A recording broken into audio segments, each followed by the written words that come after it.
Content warning. This video is about a sensitive topic involving loss of life. We've removed any graphic content to comply with YouTube's guidelines. We aim to provide informative, factual journalism on a tragic event in the public interest that does not dismiss its seriousness. All clips are used under the doctrine of fair use for news reporting and analysis.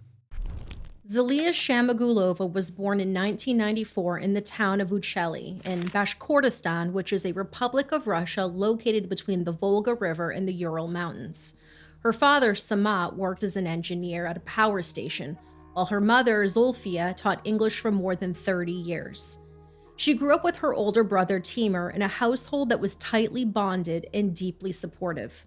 Their relationship, according to relatives, was loving and without conflict. Her upbringing was remembered as steady and full of care.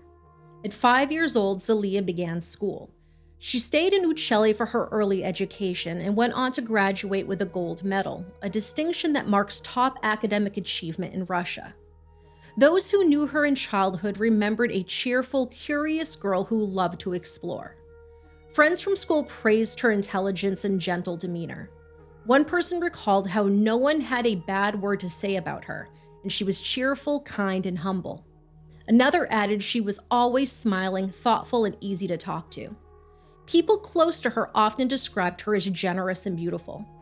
Zaliya had a love for the outdoors and discovering new places that was unmatched.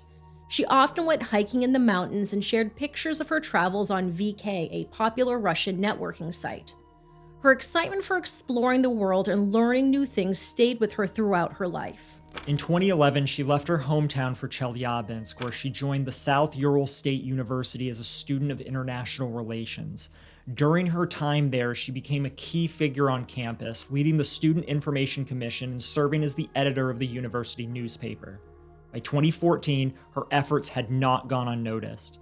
She was named the region's Journalist of the Year and also had the honor of being a torchbearer for the Sochi Winter Olympics. Her passion for helping others was also very clear.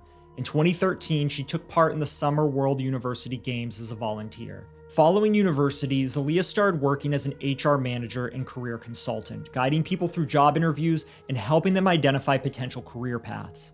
She later started teaching personnel management and career development at the Academy of Labor and Social Relations in Russia, where her coworkers described her as dedicated and compassionate in everything she did.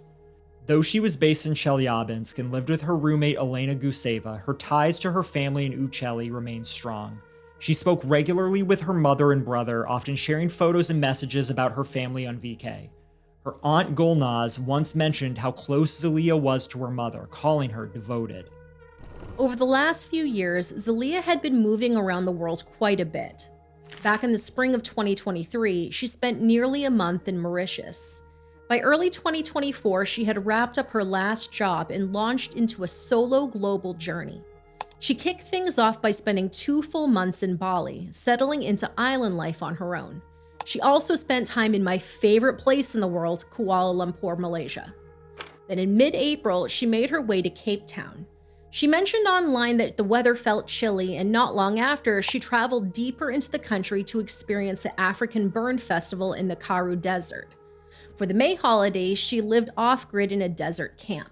When the season changed, she returned to South Africa in the fall and went on a hot air balloon ride, something she documented in photos in her social media.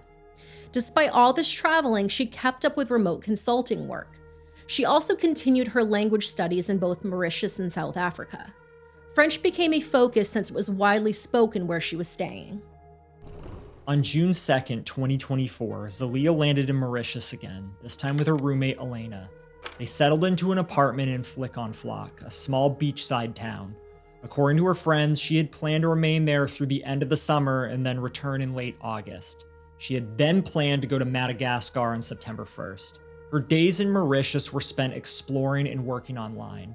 She kept her VK, Facebook, and Instagram accounts updated with snapshots of markets, beaches, and the island's lush green landscapes.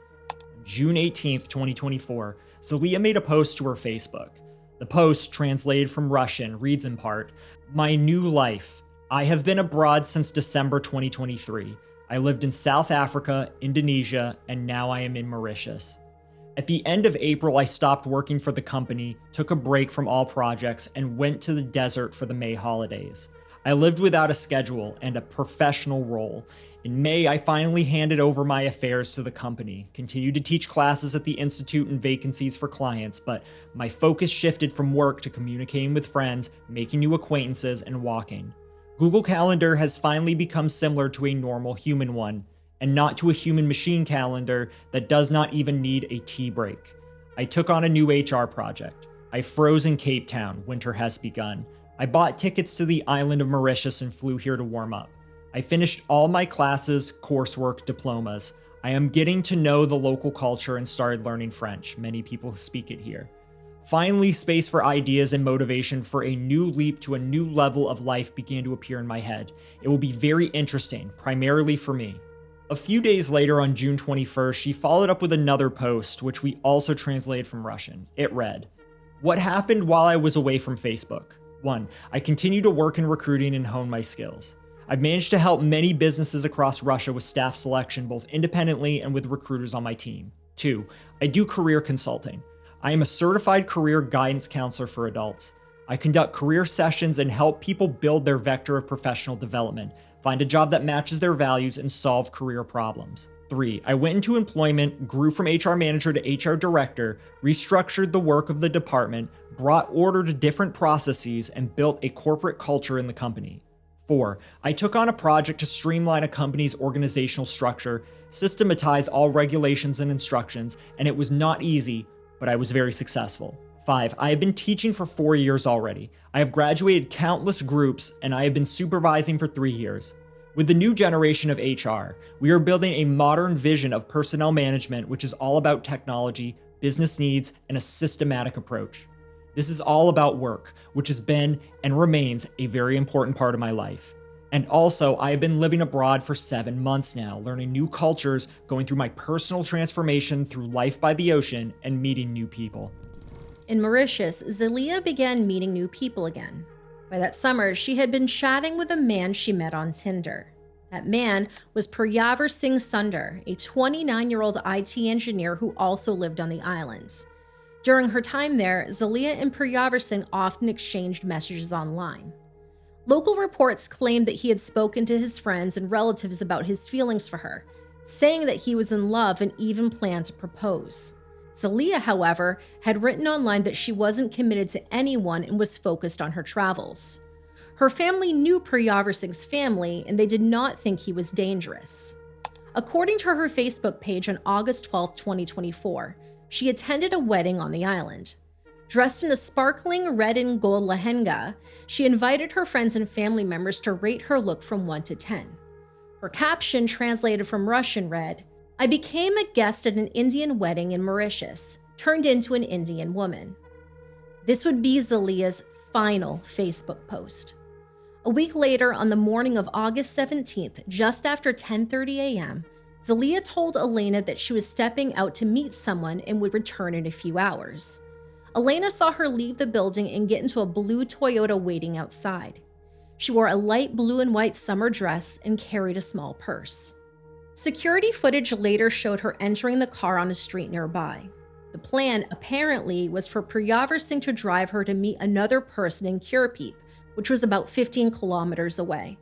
But after that, nothing. Hours passed, no messages, no updates, no calls. That evening, her absence became worrying. Friends tried calling her, but there was no response, and their texts went unanswered. Then suddenly, messages began coming from Zaliya's phone, but they didn't sound like her. They said she was choosing to disappear, that she was cutting ties with her family, and that she did not want to be contacted anymore. Her family and friends didn't buy it. Something felt very wrong. Her aunt Gulnaz said in a report that Zaliya was very attached to her mother. She wouldn't just disappear like that. If she could, she would have gotten in touch. By August 18th, Elena went to the police to report Zaliya missing. There, the Criminal Investigations Department in Flick and Flock took over. In addition, the Russian embassy in Port Louis issued an alert and offered support. Now, Puryavar Singh was the obvious person of interest. Police in Mauritius started their inquiry by talking to anyone who might have seen Zaliya that day. They pulled CCTV footage and matched it with a car license plate. That gave them enough to detain Peryaversingh for questioning. They soon realized that he had deleted all of their messages. When asked about that day, Peryaversingh said that he had dropped Zaliya off in Curepete by noon and that he had not seen her since. He said they had met earlier that morning, and by 1:15 p.m., he left her near his workplace. But that claim couldn't be confirmed. The area he mentioned just happened to have no surveillance cameras at all, so there was no footage to prove or disprove his story. He told the police he went to pick up his son afterwards and that he hadn't contacted Zaliya again. Police released him after that round of questioning, but they held onto his car for further checks. Back at the apartment, Elena and others were trying to track Zaliya down themselves. They checked hospitals and clinics, thinking maybe she had been hurt and couldn't reach anyone. But there was nothing at all. Zaliya's family in Russia was holding on to the hope that she had been taken somewhere against her will but was still alive. Zaliya's aunt even said they believed that she could be rescued. Now, there's been theories circulating around the internet that I think we need to take a moment to talk about. Some folks have discussed the possibility of Elena being an alternate suspect in this case. We do not feel she is a suspect and will explain to you why based on the information we have available to us at this time. Obviously, if new information comes out, we reserve the right to change our opinion. Some folks have found the fact that they, Elena and Zaliya, are from the same area of Russia and that they often shared social media posts taken at the same place at the same time to be strange. Now, to me, that's not strange at all. Zaliya and Elena were close friends, roommates, and traveling companions. It would only be natural to want to share experiences while you're overseas with the person you're traveling with, especially when you share the same native language. The other piece that's been brought into question was Elena's Instagram post on August 17th, the day Zaliya went missing. In the post, Elena is playing a game called LIABLE with a group of international friends over Zoom. The caption read, "5 people from all parts of the world and our game master gather to create something special." Now, LIABLE isn't some sort of sketchy game. It's a 5,000-year-old board game from India similar to Snakes and Ladders. It was created by Hindu scholars with the intention to teach moral values and to provide insight into human consciousness and a key to divine knowledge. Having your game master or DM make something special for you in a game isn't something dangerous or weird. We'll link the game for you in our show notes if you want to check it out for yourself. After this post, Elena went radio silent until October 17th, exactly 2 months later. I know I'm getting a little ahead of myself, but let's be honest here. If your good friend, roommate, and travel companion was a victim of foul play, I think it's understandable to want to take a moment for yourself to mourn. But that's just me. Later that evening, Peryaversingh was brought back in. During the second interrogation, it was revealed to him that Zaliya's blood was found in his car. That's when he broke down and finally confessed. According to his statement, the motive behind what he did was betrayal. Sar, the lead investigator, later said that Peryaversingh felt Zaliya had cheated on him, all because she was interested in someone else.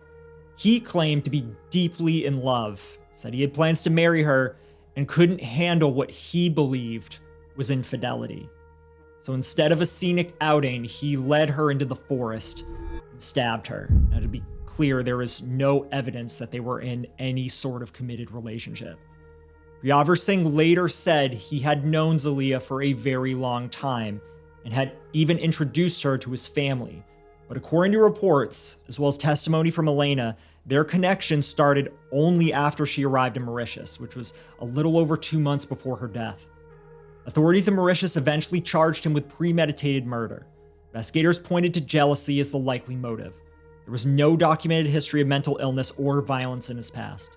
News reports described him as an ordinary IT worker with no criminal background. After his confession, police took him into custody, and on August 21st, 2024, 5 days after Zaliya disappeared, he led investigators to a location in La Marie in central West Mauritius. It was only a short drive from where she had been staying with her friend. That's where he showed them a shallow grave. Inside, they found Zaliya. Authorities used her travel papers and DNA testing to confirm that it was actually her. The forensic report detailed multiple stab wounds concentrated around her neck and chest. She had been stabbed several times, and in a particularly disturbing revelation, her tongue had been cut out. This had been done, reportedly, to prevent her from making any noise. She had been buried completely naked. That made investigators wonder, was this just an act of violence, or was it a calculated act to degrade her? Stripping her might have also been a move to erase physical evidence. Blood, hair, or DNA left on her clothes could have linked him directly to the scene, and removing everything could have been a way to destroy that evidence. Additionally, Zaliya's body wasn't well concealed. The grave was shallow, and it wasn't hidden in a remote area. In fact, it was in a spot that wasn't far from homes and had people passing through regularly. Police believe the original plan might have involved a more hidden location or even dismembering the body to move it more discreetly, but something must have shifted. They suspected that either the murder happened in a moment of uncontrollable rage, and once it was done, he panicked and dumped her in the closest spot he could find. Or maybe he had a more elaborate plan, but something interrupted it, forcing him to improvise. Whatever the case, it didn't feel carefully planned. The whole scene, where she was buried, how she was left, looked more like a rushed attempt to hide what he'd done. Zaliya's funeral was arranged before her remains were flown back to Russia. Friends and old classmates took to social media after news spread around, sharing pictures of Zaliya smiling and asking for justice. Her parents, Zofia and Samat, traveled to Moscow to take care of everything. They were later joined by Timur and Aunt Gulnaz. Speaking to reporters, Gulnaz said Zofia was broken by the death of her daughter and that she has lost the will to live. The family didn't hold back, demanding that the man responsible rot in prison, promising they wouldn't rest until justice was served. On August 28, 2024, Zaliya's body finally returned to Russia. Not long after, Zofia wrote on her social media, "My daughter, my soul, my pride. I will always love you." In an interview, Zaliya's father added, "Our beloved daughter, you were our support and hope." They asked for privacy as they grieved. Timur told the reporter, "My parents are heartbroken, but they are still strong. Many people are helping and supporting us because my sister was such a kind person. Many people from Russia and elsewhere have expressed their condolences. On behalf of our family, I thank everyone. My sister was a very bright and kind person. Everyone who knew her well is heartbroken. She was the kindest, purest, and most open person I have ever known. Everyone who knew her tells me the same thing. We were supposed to see each other again soon. She had no intention of staying there." Soon after the crime, Mike King, a retired police commander and the host of the Profiling Evil podcast, was invited to speak with Law and Crime about the murder case of Zaliya Shamigulova. During the conversation, Mike approached the case the way a profiler would, by breaking down patterns of behavior, analyzing decisions, and thinking through how certain details could point to deeper psychological dynamics between the individuals involved. He started by reflecting on the setting in which everything took place. In his view, what stood out was not a single mistake, but a chain of risks that had quietly stacked on top of each other. He spoke carefully, clarifying that his observations weren't meant to place blame on the victim. Rather, he was interested in how certain environments, like meeting someone in a foreign place, away from your support system, can leave people more exposed to harm. For Mike, it was important to look at the context that allowed this interaction to occur in the first place. He explained that when someone enters a new relationship with a stranger in an unfamiliar country, the rules change. There are fewer safety nets. There's more uncertainty. That, he said, makes all the difference when something goes wrong. Mike then shifted focus to what he calls victimology, which means understanding the victim's world in a detailed and specific way. He spoke about how small changes in communication patterns can often be the first signal that something isn't right. When someone who usually shares photos, posts updates, or messages to loved ones frequently suddenly goes quiet or sends strange messages that don't match their usual tone, it should stand out to you. In his experience, those kinds of shifts cannot be overlooked. They may seem small at first, but they often point to larger issues, especially when those messages are later suspected to have been sent by someone else entirely. What interested him was the gap between how the victim typically expressed herself and how the new, sudden messages came across. Mike suggested that the differences in language, sentence structure, or tone might reflect someone else trying to speak in her place. He speculated on whether a translation app could have been used, especially if the suspect didn't speak her native language. That kind of digital mimicry, he said, is something investigators look for early in the process. If a message sounds off, it probably is.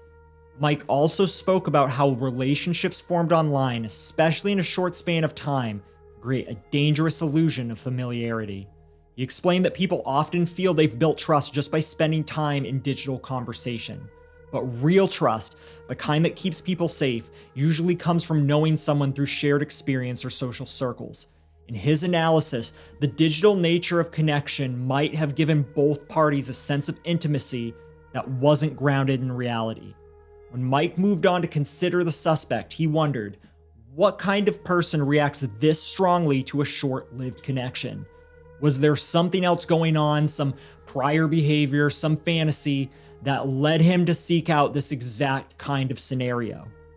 Mike weighed the difference between someone acting out of a spontaneous rage and someone executing a plan that they had been concocting for a very long time. He pointed out that often the aftermath of a crime tells more than the act itself. The way someone behaves right after, what they hide, what they try to fix, and what they say can paint a clearer picture of what motivated them. When someone tries to delay discovery or craft a false narrative through technology, Mike said it reveals an instinct for control. And control, in his words, is often the clearest trace of someone who sees others not as people, but as tools in their own personal story. He spoke calmly about crime scenes and how they reflect the emotional state of the perpetrator.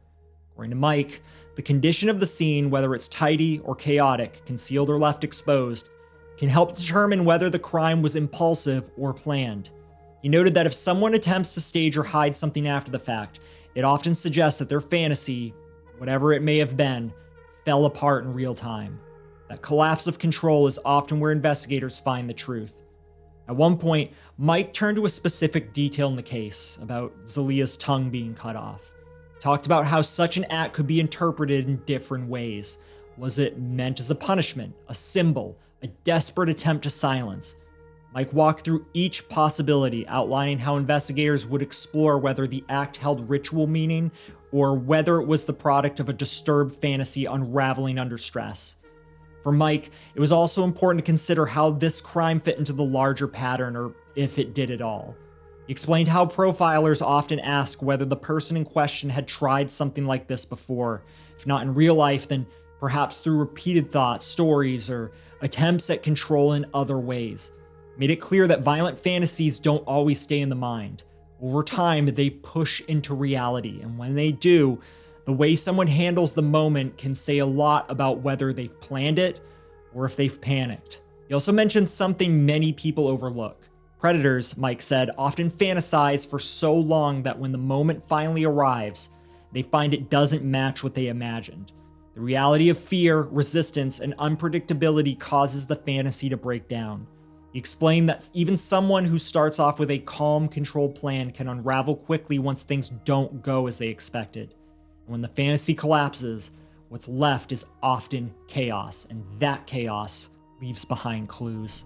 The trial against Priyavir Singh Sundar is still ongoing. He is innocent until proven guilty, but if convicted, he could face a prison term of 60 years or more.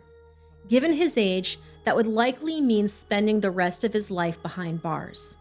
Mauritius does not allow the death penalty, so that sentence would be the most severe possible.